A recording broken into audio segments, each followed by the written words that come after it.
for the last chapter of On Tour World Cup Origins. We're in Lisbon, and we're here on a short layover on our way to Madeira, the hometown of none other than Cristiano Ronaldo. Cristiano Ronaldo is larger than life, but behind his famed success is humility and a relentless commitment to his roots.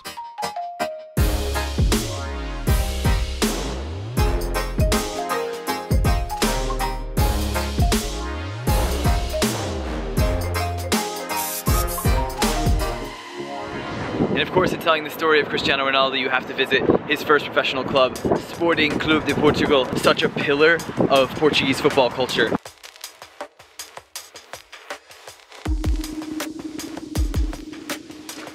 Yes, he grew up in Madeira. He began to play in a local club called Andorinha because his father was the kit man of the club. Then he left to a bigger club in Madeira called Nacional. When he was 10, 11 years old, he came to Lisbon, to Sporting. Besides being a great soccer player, he shows a lot of principles because he's a family man. He respects his family, and of course he has all the money in the world, so he helps the family as also. He never forgets his origins, he never forgets Madeira. He came from an island and conquered the world. In fact, when Ronaldo wins a Ballon d'Or, he won 5, Sporting also puts in his social media that he was raised, so to speak, in Sporting.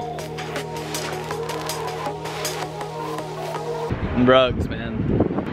Some of the best rugs in the game.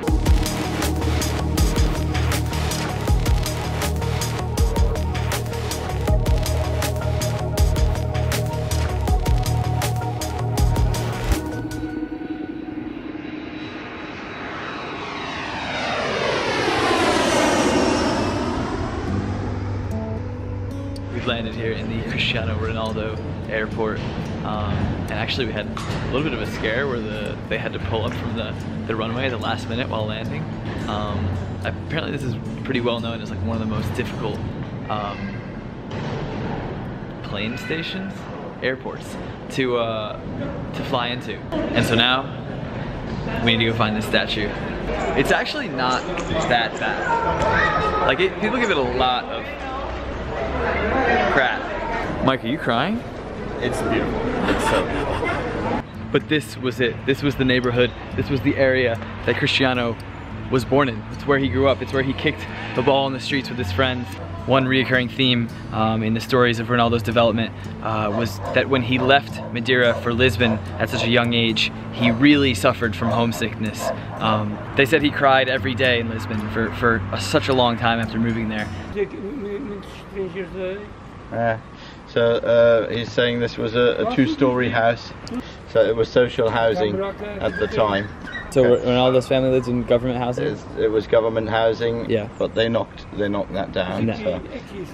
So we showed up here with like just a general knowledge, but we spoke to this gentleman on the ledge there, and he knows the family, and he's lived right here for 17 years. So he said that this little pitch right here has always been here. So this certainly was a place that Cristiano Ronaldo played as a child.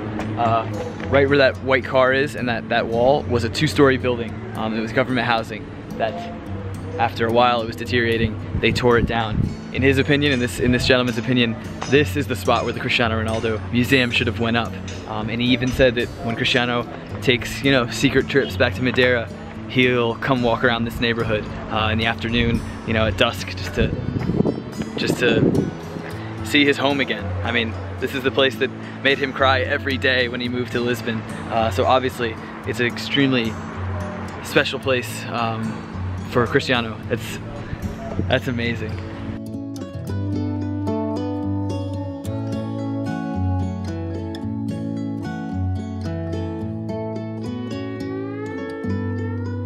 No one's actually said it, but like I'm pretty sure everyone, like at first glance, they see me and they're like, oh, there's Cristiano. But then they're like, oh, it's not. It's just that guy. How is it that there's always a dog when we go places? So now, a short walk from Cristiano's home is Clube Futebol Andorinha, which is the club that Cristiano played for starting from 7 years old. His father was the kit man. He brought him down, enrolled him in the program, and from there began his rise into the player that we know now. But there is a catch. This beautiful facility tucked into this hillside is actually a field that Cristiano never played at. When he was at this club, it was further downtown.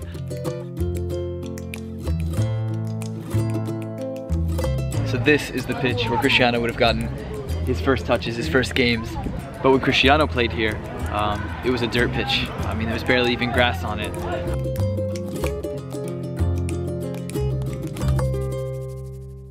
Just watched a kid in this youth game stand over a free kick in the exact way that Cristiano does.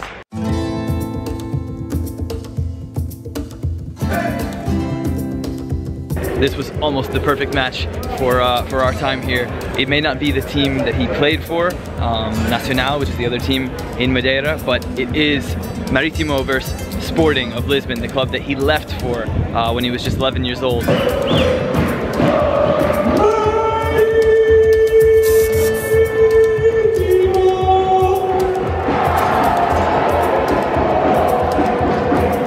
Everyone's out here idolizing players. I'm out here just like looking at this guy.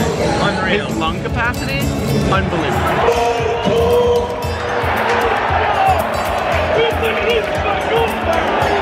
I'm having a blast. Oh yeah, oh yeah. Off-road. These guys are professionals. Oh yeah, here comes the big hill. Yes. Now we're ripping.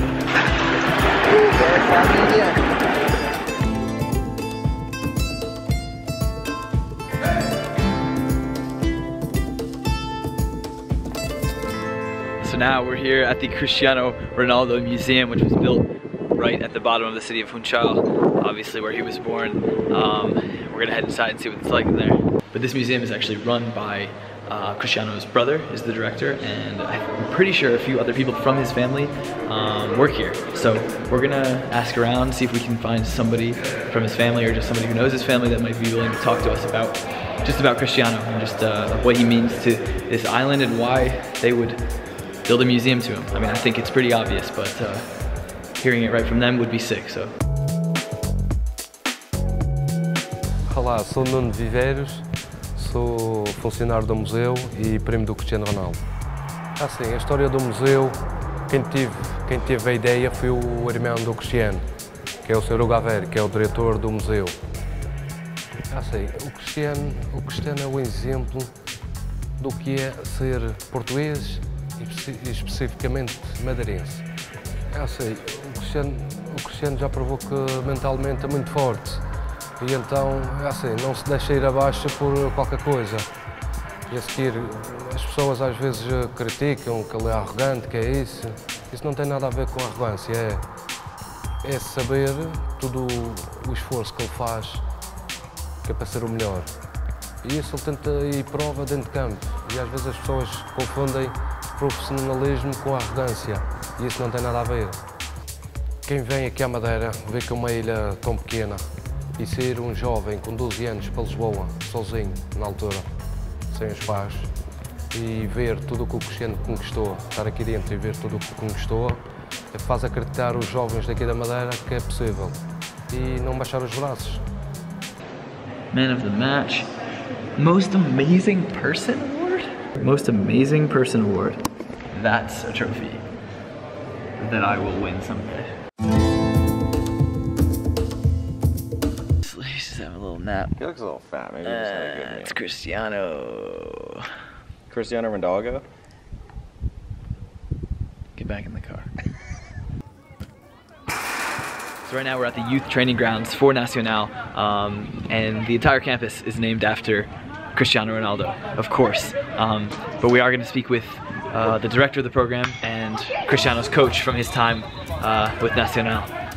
Já começava a entrar na sua zona de conforto, fui para o Sporting, onde aumentou o grau de dificuldade. E foi muito importante para eles, porque quando chegou ao Sporting tinha muitos jogadores do nível dele. Muitas vezes, estamos a falar de um miúdo que tinha 11 anos e que muitas vezes jogava contra miúdos de 13. Ele foi aproveitando as oportunidades, foi aproveitando, não só, também trabalhou para isso. E há que se lembrar sempre de uma coisa. Estamos a falar de um miúdo que aos 11 anos deixou a família, deixou os amigos, deixou a sua zona de conforto para ir para outro sítio, que é até sempre difícil. E temos outros exemplos de atletas que saíram de cá da Madeira, que foram também para o Sporting, e depois, por saudades da família, por saudades de não se adaptarem e voltaram. E era um líder dentro do balneário, fora do balneário, no campo, os próprios colegas conheciam como um líder.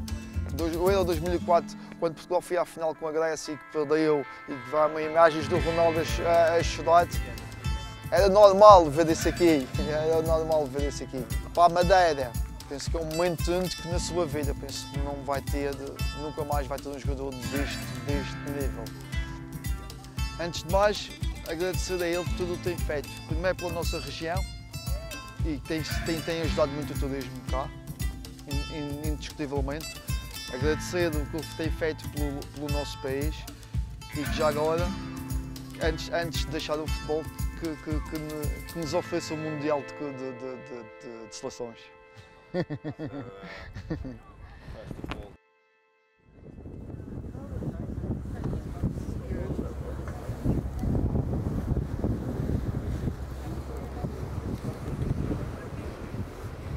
So on the last day here, kind of randomly, our friend Daniel, who's been helping us out a little bit, has invited us on this boat trip to like the bottom of this cliff.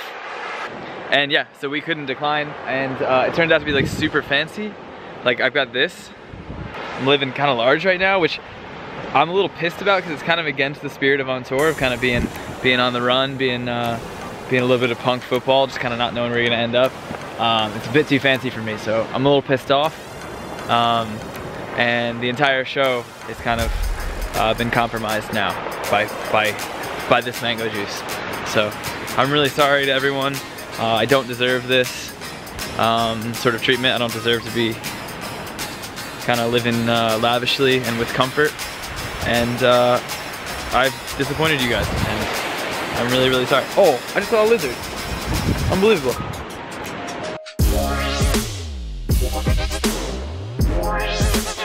Yeah.